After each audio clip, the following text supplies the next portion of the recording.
Good evening. Hari Om to everybody. I hope all of you are ready with your Kindle Lives. Let us begin the session today by some prayers. Jagdish.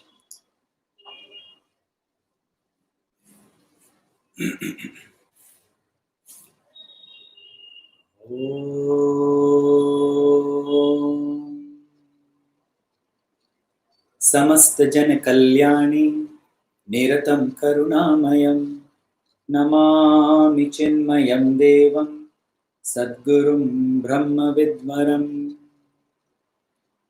ॐ सहना भवतु सहनौ भुनक्तु सह वीर्यं करवावहै तेजस्विनावधीतमस्तु मा विद्विषावहै ॐ शान्ति शान्ति शान्तिः हरि ओम.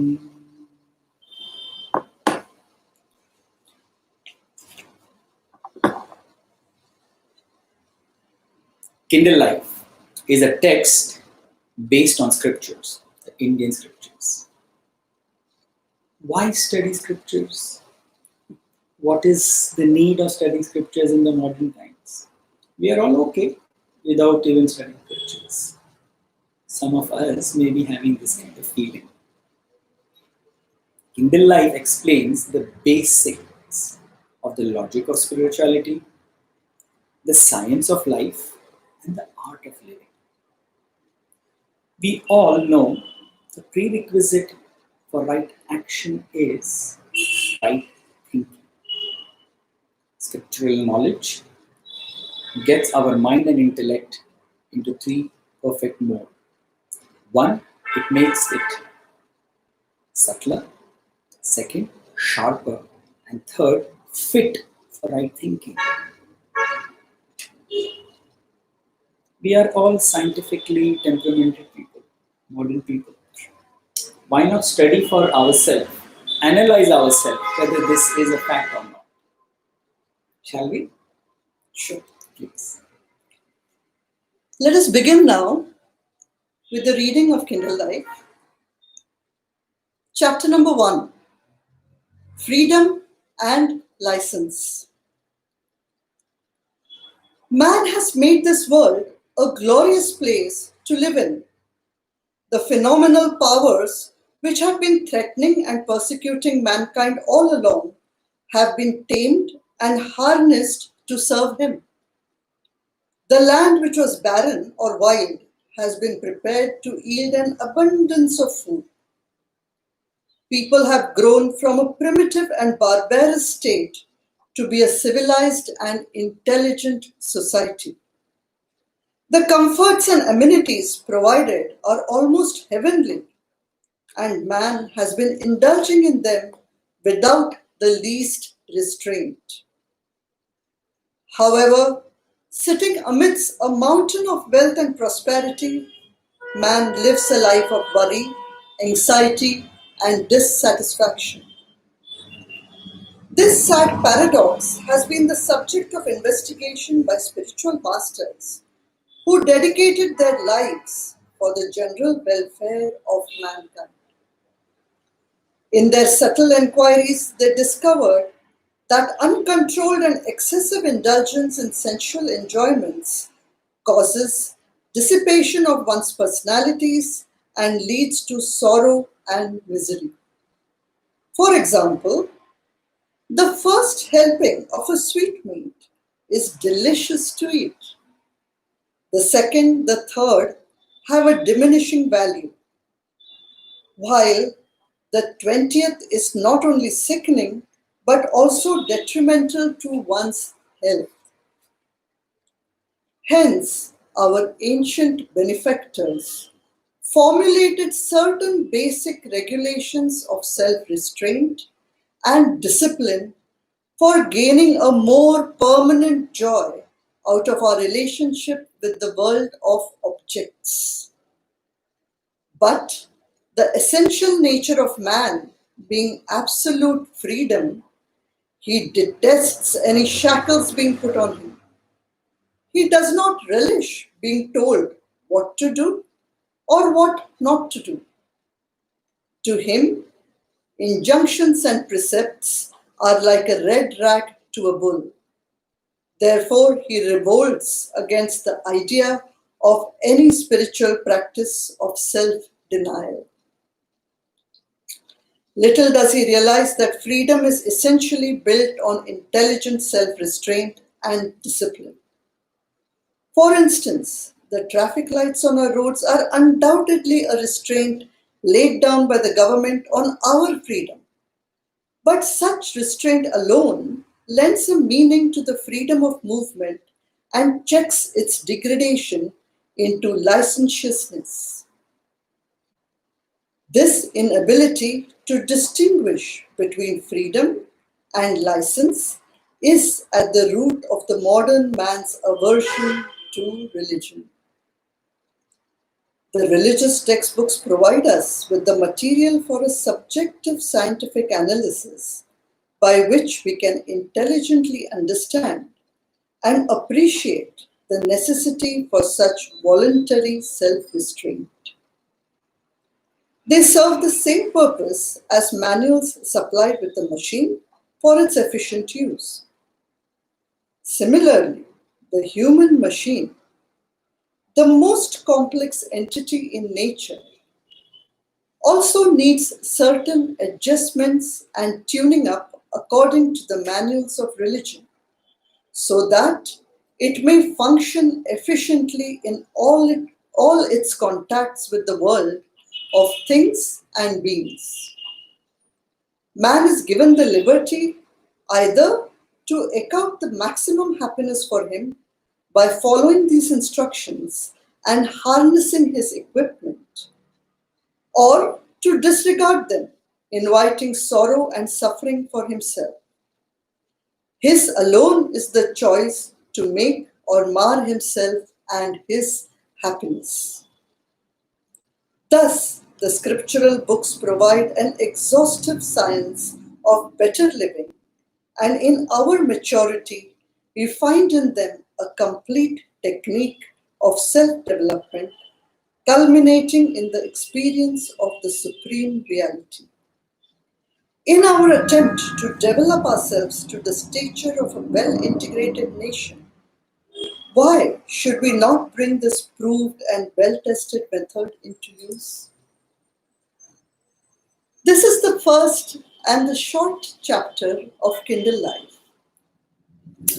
Along with you now, I would like to just bring your attention to certain words and certain points which have been mentioned in the first chapter.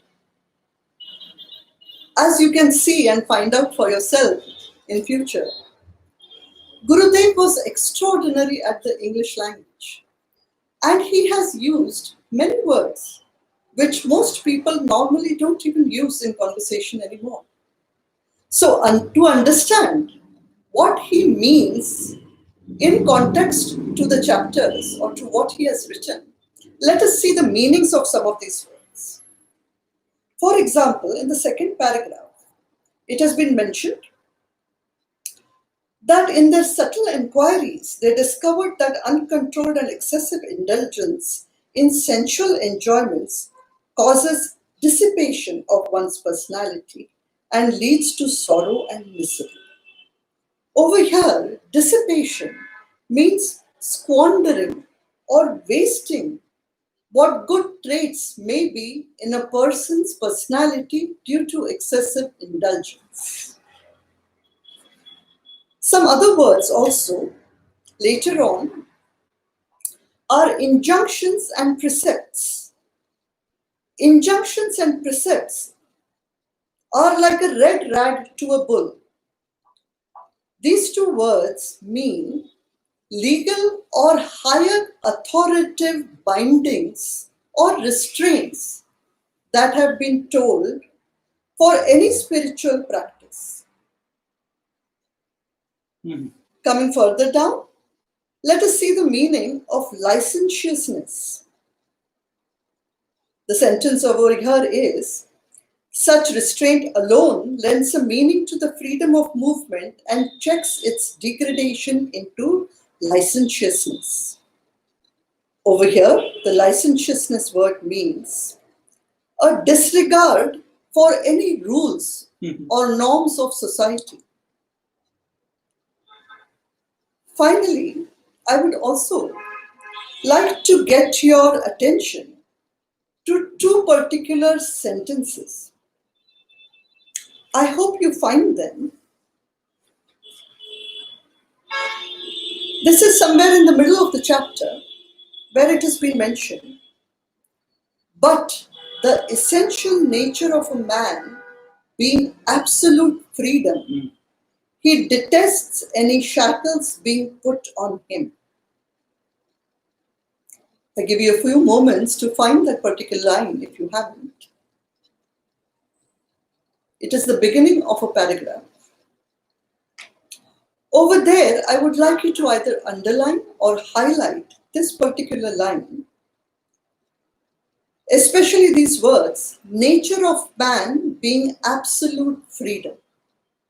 Kindly just note this down or write it in your notebook if you are taking notes. The second line I would like you to remember is towards the end of the chapter. It is in the second last paragraph if you are reading from the book, where it is mentioned, man is given the liberty either to eke out the maximum happiness for him by following these instructions and harnessing his equipment. I would like you to underline or note this particular words, harnessing his equipment or to disregard them. Just note these two particular words and keep it with you. But today I have a homework for you too. And that homework is when it is mentioned, little does he realize that freedom essentially built on intelligent self-restraint and discipline. I would like you to ponder on this particular sentence. Gurudev himself has given a wonderful example of a sweetmeat. I think most of us like a sweetmeat or any particular type of food, and we really enjoy seeing it. For many of us, especially if we are a little hungry, it causes even water coming to our mouth if you see something which you particularly like. But as it is mentioned, we eat one, let us see a piece of fantastic chocolate, and we really enjoy it in our mouth, the taste, the flavor that it gives us. When I eat two, not so much. When I eat three, really not so much at all. And if I certainly overindulge into it, in fact, I might start getting a dislike to it. So this particular factor we have to think about. And here, the chocolate or the sweetmeat is just an anonym for something that we indulge in. So kindly think about certain examples which you can think of where you can restrain yourself. Go through this chapter once again. In today, before we start seeing the second chapter tomorrow, and we will discuss all of this on Saturday.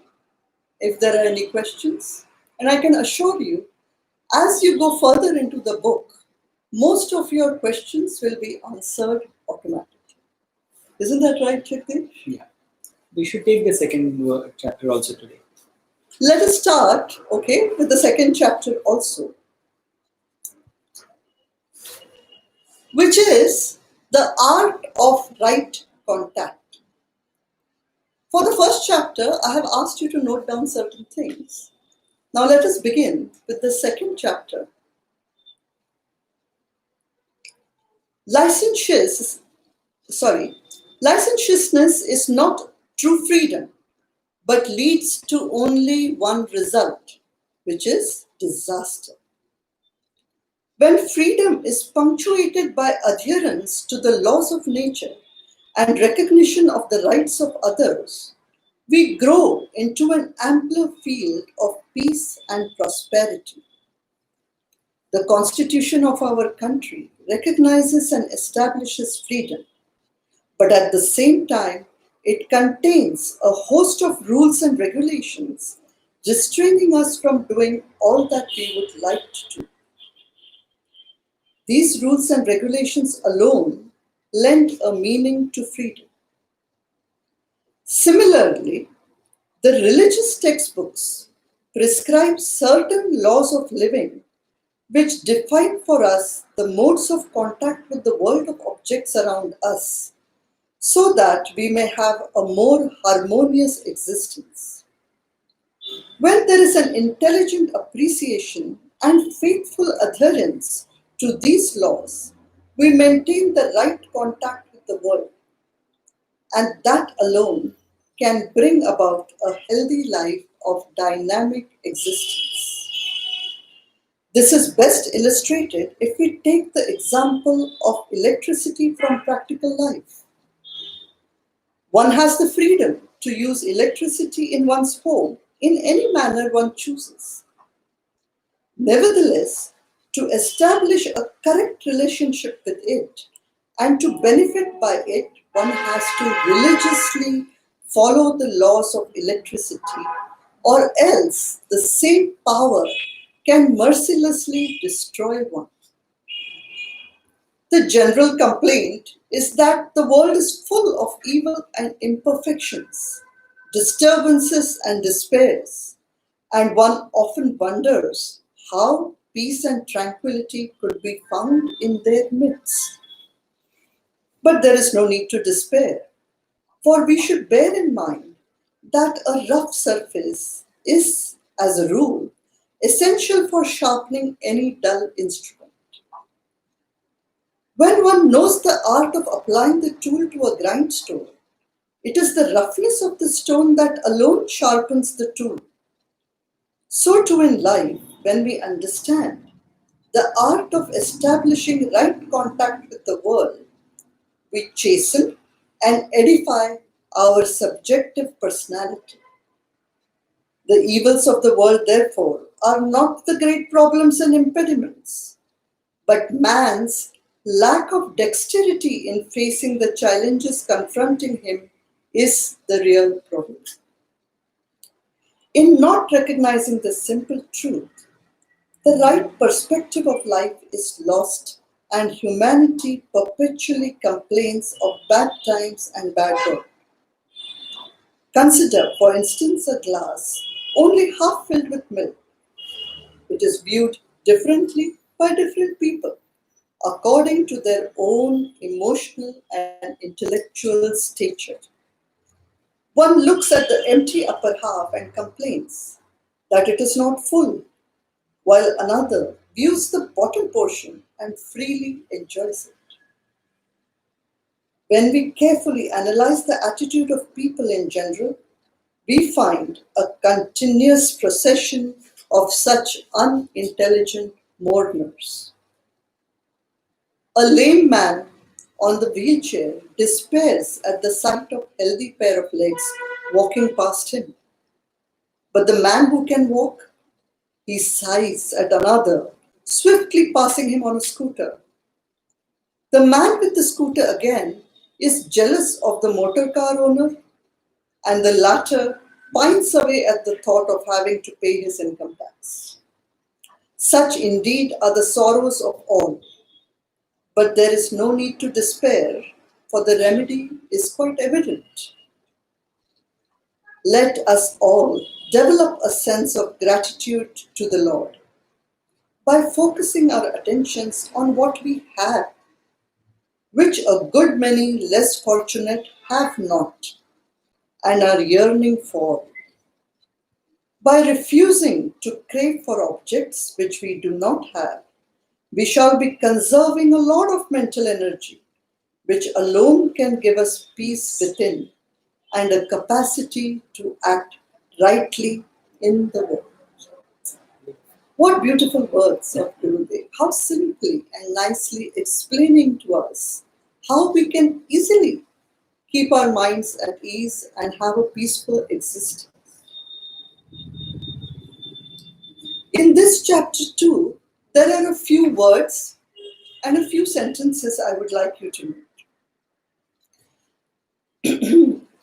Right at the beginning of the chapter, the second sentence in fact, when freedom is punctuated by adherence to the laws of nature and recognition of the rights of others, we grow into the ampler field of peace and prosperity.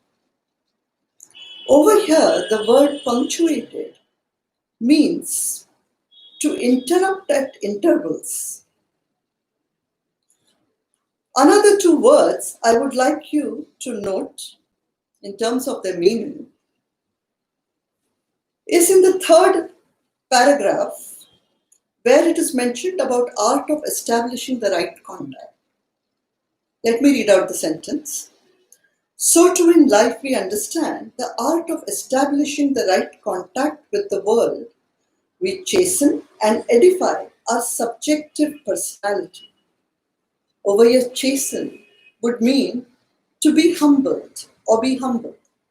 And edify is to improve our own various personalities, mentally, intellectually. Next is a word, continuing in the same paragraph, is man's lack of dexterity. Mhm. Dexterity, I think most of us would know, means the skill.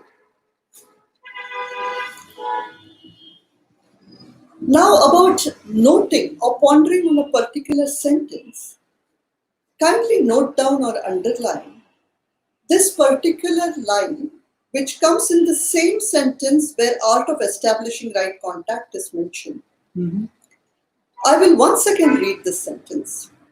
So too in life, when we understand the art of establishing right contact with the world, we chasten and edify our subjective personality. Kindly underline or note this, our subjective personality. What does this mean? Let us think about this and ponder. Mhm. And like I gave in the chapter number 1, a certain homework for you to find some examples, in chapter number 2, I would like you to please read and ponder over the last paragraph, especially to see in your own life where you can connect with this. By refusing to crave for objects which we do not have, we shall be conserving a lot of mental energy, which alone can give us peace within and a capacity to act rightly in the world. Mhm. So, this is the two beautiful chapters that we have read today. And let us see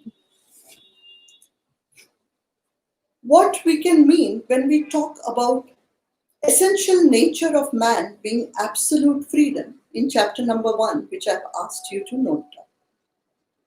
Secondly, in chapter number 1, I've asked you to note down harnessing his equipment. Jagdish, can you tell us something more about this? About the absolute Yes, freedom. please. Mhm. Understand that Gurudev has written this beautiful book, and all these words are coming out of a Siddh Mahatma. From his point of view, when he speaks of absolute freedom, what it could be? Absolute freedom, where there is no bondage.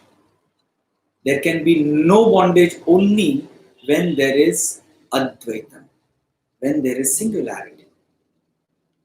Only when you are completely full, as the Shastra says, that which is Desha, Kala, Vastu, Aparichinna, beyond time, space, and causation. That is absolute freedom according to Gurudev. So essentially, there is God within us, or God has created us. So, this factor of God, we are calling it God, you can call it power or consciousness, is beyond time, space, and form. So, that which is beyond all of these three is what is the essential nature of man. That is where we have absolute freedom, not bound or shackled by any of these time, space, or form. The second one was harnessing his equipment.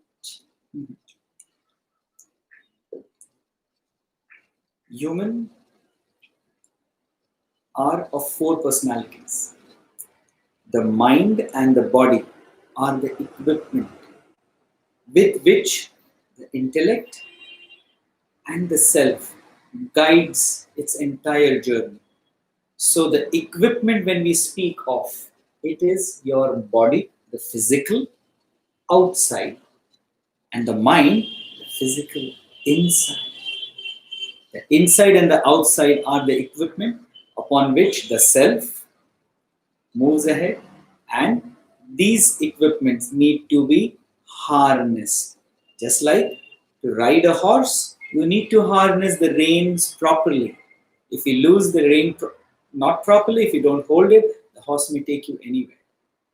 Therefore, harnessing the body, its activities, the mind, its thought, is what is indicated. So we should learn to control our mind, our intellect also, and of course our bodies too. Let us move to chapter number 2, where also I have mentioned one particular set of words that I would like to be explained. When we understand the art of establishing the right contact with the world, we chasten and edify our subjective personality.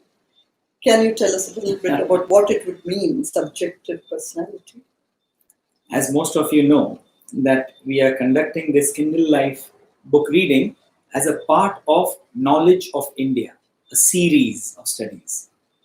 In the previous workshop that we took, we had explained about the four layers, the four personalities that we have, that we are. First, the physical. Second, the mental. Third, intellectual. And finally, the fourth, spiritual. The subjective personality over here, as I explained already, the body and the mind are equipment outside. So naturally, the subjective personality here is the intellect, not the spiritual personality. That is unique, that is different, that is. So when we allow our actions to be guided by our intellect, that is what the subjective personality over here is. I hope you have enjoyed reading chapter 1 and chapter 2 with me. And tomorrow we will continue with chapter 3 and hopefully chapter 4 too. Let us end this session with this wonderful prayer. And do not forget to do your homework. Ponder over what has been asked of you. And we will continue this journey of learning for me too. I thank all of you, and let us now thank the Bhagwan with a short prayer.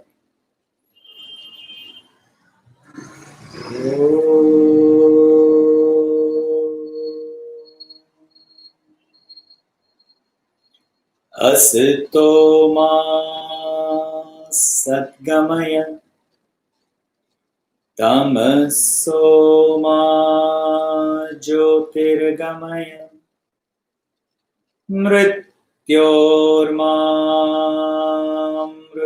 gamaya.